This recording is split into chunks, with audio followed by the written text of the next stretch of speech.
il va falloir qu'on parle sérieusement. Aujourd'hui, on va parler d'un média qui est en train de s'auto-suicider en direct. Le jeu vidéo.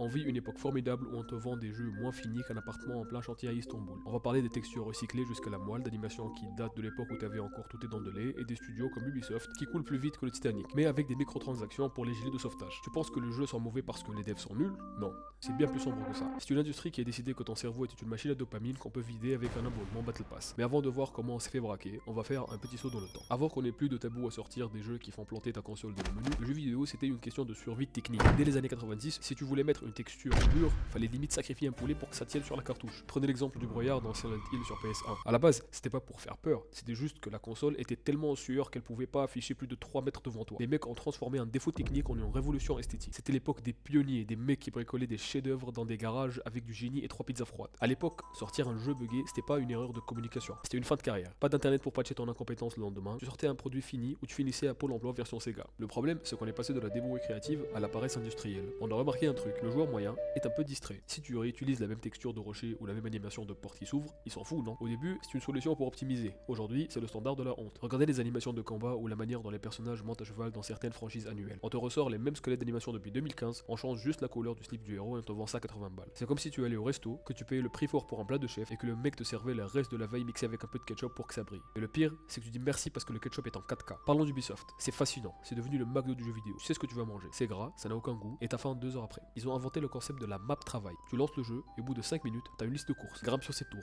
ramasse 400 plumes, tue ce mec. Ce n'est plus du jeu, c'est de l'intérim non rémunéré. Et si tu veux que ça aille plus vite, pas de souci. Le studio te vend généreusement de l'accélérateur d'XP. Ils te vendent une solution à un problème qu'ils ont eux-mêmes créé dans le design du jeu. C'est le niveau 0 de l'éthique. C'est comme si un pompier te vendait de l'eau après avoir foutu le feu à ta cuisine. On est dans l'ère du jeu service. Un mot poli pour dire on sort un jeu aujourd'hui et on vous vendra le reste du contenu en kit pendant 2 ans si vous êtes sage. Mais pourquoi on accepte ça? Pourquoi on est là la carte bleue entre les dents à attendre le prochain Call of qui sera le même que les précédents? C'est une question de psychologie. Les studios ne recrutent pas seulement des artistes, ils recrutent des économistes comportementaux. Le but c'est de flatter ton besoin de complétion. Ton cerveau voit une barre de progression qui se remplit. Il lâche une petite goutte de dopamine et tu te sens productif alors que tu es juste en train de perdre ta vie à collecter des ressources virtuelles. On est dans une forme de dimorphisme du jeu vidéo. On regarde les trailers retouchés, les vidéos de gameplay scriptées et on se crée un fantasme. Le jeu réel ne ressemble jamais à la promesse, mais on s'en fout.